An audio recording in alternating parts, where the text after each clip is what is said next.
Hello friends, Coach Bob with you today, and today, man, have I got a wonderful video for you. It's of a grim nature, I will say that, but it is going to be a great video. If you're an aging rider, which most of this channel are aging riders, I'm an aging rider. What do I consider an aging rider? I would say anyone over the age of 50 will fall into this category. Obviously, the older you are, the more this will pertain to you. I'm in my mid-60s now, and so it definitely pertains to me. It's a conversation that I have had many times, but I got into a very deep, serious one this week with a couple of people while this conversation was broached.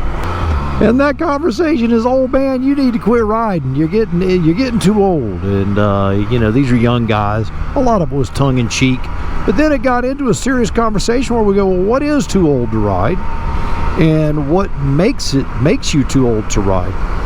So before we get going on this great conversation, which needs to be addressed, if you would give this video a big old fat thumbs up, you know I would appreciate it. Leave a comment on your comment, then start gabbing. You know all the things we like to see happening. Also share this video with another aging rider. You know, who knows, maybe you'll share it twice, you'll forget you did it the first time.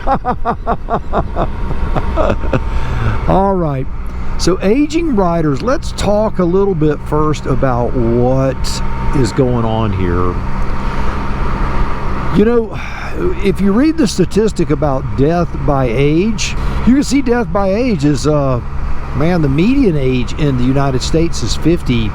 The median age globally for motorcycle fatality is 48 for men, 39 for women. That's why more men ride motorcycles. They're looking for that 39-year-old woman. Just kidding, Coach Vic. It was a joke. But the largest demographic for motorcycle fatalities is 50 and older. They do lump us all together. Now, if you go 50 to 54 and 55 to 59 and 60 to 64, all of that looks a little bit different. But when you do lump us all together, we make, as older people, we definitely bring out the numbers when it comes to fatalities. So, but the good news is this: we're the least likely to get in an accident. It's the younger guys getting into the accidents. I know that's not a lot of comfort for you if you're an older person. What it tells you is that you're just not as likely to survive an accident as an aging rider, as a young person is, which really should not surprise us a whole lot. Things are less forgiving as we get older. I often laughingly tell my son, you know, a ladder looks different to you. You look at a ladder, you see an opportunity to get up on your roof and repair something or change a light bulb. I see a great opportunity to break a bone or kill myself. The number of friends that I have who have fallen off ladders and broken legs and arms and hips and all that, it's unbelievable. It's something that it's almost comical. But yeah, ladders look different to me now. I was trimming tree limbs last week, and I'm not gonna lie to you, my reaction time is not what it once was. I didn't realize it until a tree limb was coming at me, and then I realized, oh, wait a minute, I gotta get out of the way. And when I was younger, I would already be sitting over there drinking a cup of coffee, and I haven't even started moving yet. So understand that a lot of your age things are just things that happen. You know, we're not getting out of this thing alive. That's the bad news. And your reaction time, your body is dying. Your body is gradually breaking down, and that's not something to be afraid of or something to be angry about. It's just a matter of fact. But there are several things we ought to do if we're older and we really take our riding seriously. I think that we need to address a few things. So this video is for you if you want to ride into your golden years, or as my dad said, that wasn't gold, that's rust. So if you want to ride into your rusty years, so that you can be a nice rustic rider, this is the video for you. Now, one thing I must say, I'm not telling you to ride and I'm not telling you not to ride. I'm telling you to assess yourself and make a rational decision. With me, I plan on riding until the moment I just can't do it anymore. And if God calls me and I end up dying in a motorcycle accident, and it could happen. It could happen to me just as easily as it could happen to you. I willingly accept that. I happily accept that. I often, Coach Vic, if I'm going out, when I would go out on my hooligan bike, my Triumph Speed Triple, if I was going out on it, she would be like, Bob, that bike scares me. And I would always tell her, if I die in a motorcycle accident, understand I went out happy. I don't go out in fear, and I don't go out thinking about it. If I look at motorcycles like I look at ladders, I won't enjoy riding them. And when I start looking at them in that way, where I go, it's just an opportunity to get hurt, then I might as well sell the darn things, because that's not going to be any fun. Who wants to do that? Live your life in fear. Years ago, me and a friend of mine, we were in our 30s at the time, and we were with a guy that we thought was quite old. I guess he was in his 70s at the time. He's in his 90s now, and he still rides. He pulled out in front of a truck, and he was following me and this friend of mine, and he delayed his departure through the intersection. I don't know why. We never discussed it, but I remember looking in my rearview mirror going, he is about to die. A truck almost hit him, and it was by the grace of God and by the quick reaction time of a young truck driver that this friend of mine wasn't killed right there on the spot. His reaction time, his thought process, he thought he had quickly glanced at the truck and went, but he didn't. He looked, he thought, and his perception of time was different than mine as a young man at the time. That's something I think about often when I'm riding, because we don't always know what we don't know. That's why they're called blind spots. All right, so we've determined that we are safer riders than younger guys. We're safer riders. You ride more safely than most people in their 40s and 30s. I'm not going to say all of you do. I'm not going to say I always do. But generally speaking, we are the safest demographic. Well, again, we have less accidents. It's just they're just less forgiving.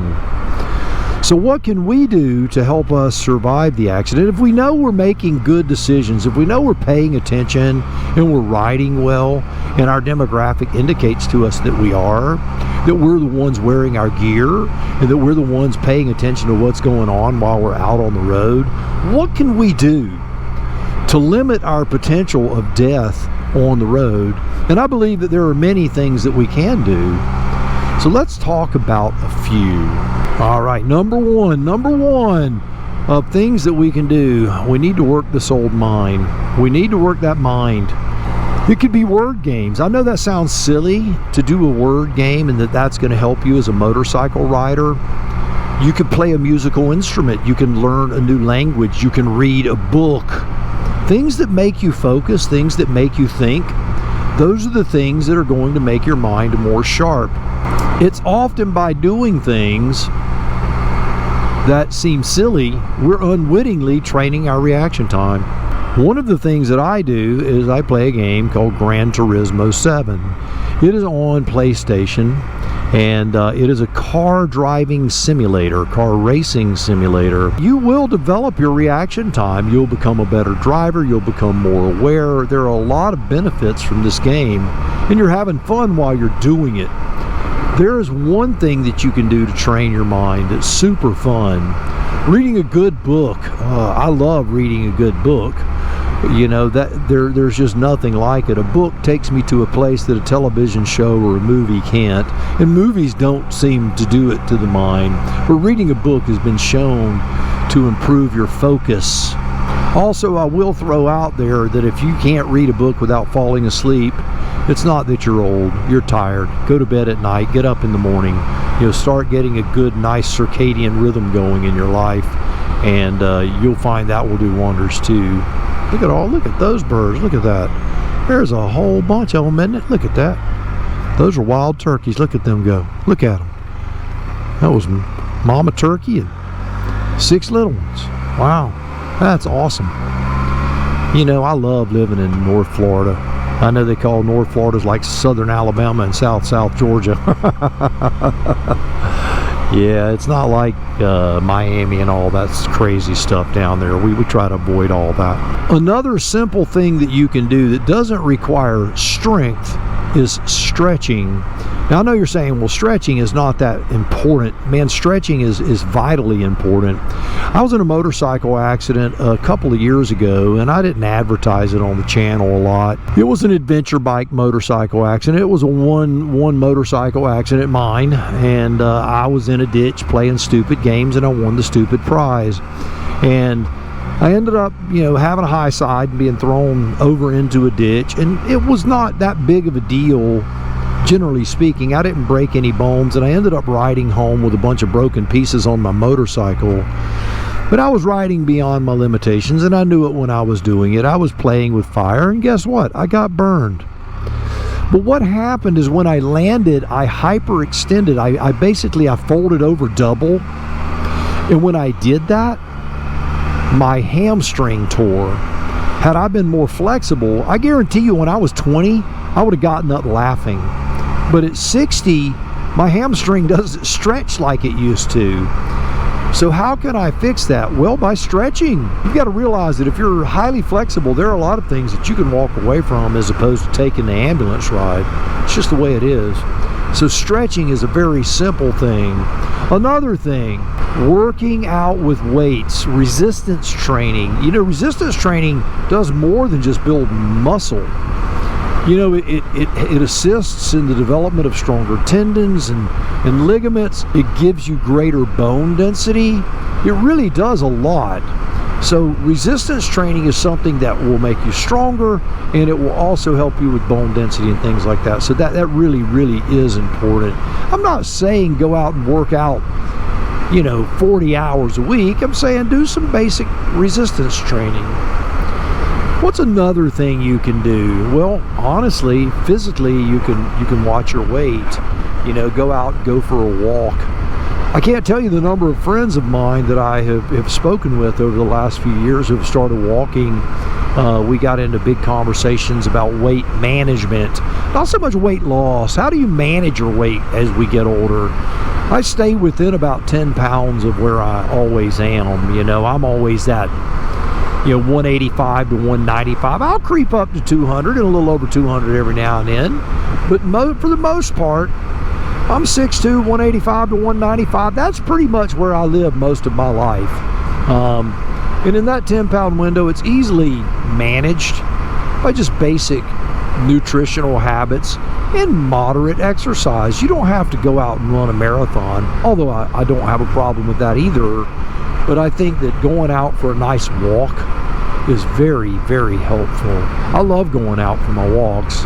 There are times when it's hot, that it's difficult to do, but it's always a good thing to do. Okay, so you've trained your mind, you've worked on your flexibility, you're strong, your bone density is up. Is that all you can do? I also want to share with you that there are things that you can't mitigate. For example, if you have heart problems or you're a stroke risk person and you're on blood thinners, you can't just say, well, I'm not taking my blood thinners and then have a stroke. Now me, I've had discussions with my doctor, risk versus reward. Y'all all know I have a heart condition, and they had me on blood thinners a while. I'm off of them. But it was one of those things that my doctor and I'm not going to say we had words. I would say that would be a little strong, but I was very serious and very concerned about what I'm taking and what I'm not taking. So talk to your doctor, speak with them about what your lifestyle is. Understand that these medications that we take, they can restrict a lot of things in our life. They can limit our balance, they can limit our vision, our hearing, our response time. They can make us bleed more, all of these things, and none of those things are good if you're in an accident. So look at what you're taking, talk to your doctor, talk to them about possible alternatives to that, and through a good health routine, come up with a plan and go, Doc, look, if I lost 30 pounds, would that help? What could I come off of? If I lost 30 pounds, what medications do you think I could quit taking? very often you'll be able to quit taking half of the medications that you're on, and you'll feel a lot better, and your reaction times will be better, and your possibility for more severe damage will be greatly diminished. So overall, look at not only get in shape and lose weight and be strong and all that, but also talk to your doctor. Try to come up with a plan, an actual plan to be a more healthy person, as opposed to just popping a pill. Doctors nowadays, I'm going to tell you, and I got friends who are doctors, I love you guys, and they tell me point blank, hey buddy, as a doctor, I'm not going to tell you to lose weight because I don't know that you're going to do what I tell you. I'll tell you it would be best if you lose weight, but I'm going to give you the pill because I know you'll take the pill. And so that's what they do. That's what they do. It's the easy way out for them, and there's less liability. I'm not going to get into the politics of medication, but let's just leave that one at the door. But take care of yourself. At the end of the videos, I always say, eat right, take care of yourself. I mean that. I mean that. I've done a poor job since my daughter passed away. I'll be quite frank with you. I haven't made a lot of bad decisions, but I have made less good ones. And that means not being as diligent in my health regimen. So what's another problem with aging riders? Well, another problem is vision. You know, I don't like driving at night as much as I used to. In fact, when I started this channel, it was about 4 or 5 years ago. Yeah, it was 5 years ago. Wow, that's crazy. Coach Vic and I did a trip to California, and driving it in the dark then was problematic, but not near as problematic as it is now. I have to be very, very careful when I ride in the dark. I have to make sure everything is optimal. The car will be clean, so to speak. The machine will be clean. I will have the screen on my helmet will be clean. The windshield will be clean. If I'm wearing glasses, they'll be clean. Halos and things like that plague us as we get older, is we just don't like driving at night more. You know, you could either leave later, which then you're dealing with heat, or you can do everything in your power to slow down the problems. And that's what I try to do. But over the next few weeks, I'm going to be doing a few videos on what is the best motorcycle to ride as an aging rider.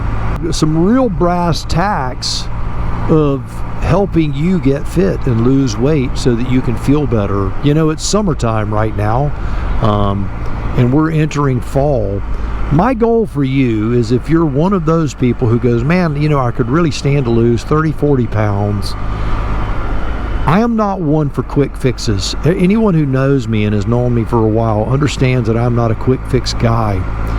I don't want you to drop 30 pounds and then put on 50 in 2 weeks. What I want is for you to be healthy in your life. I want you to eat right and take care of yourself. And I think there are very simple solutions. Yeah, this is a different landing. This is Cypress Landing. I normally go down to Reeves Landing. Will you look at that?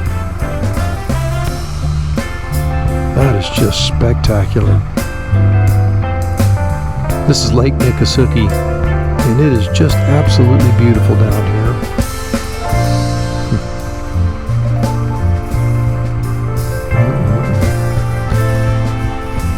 I could sit here all day, y'all. Man, the air is so clean.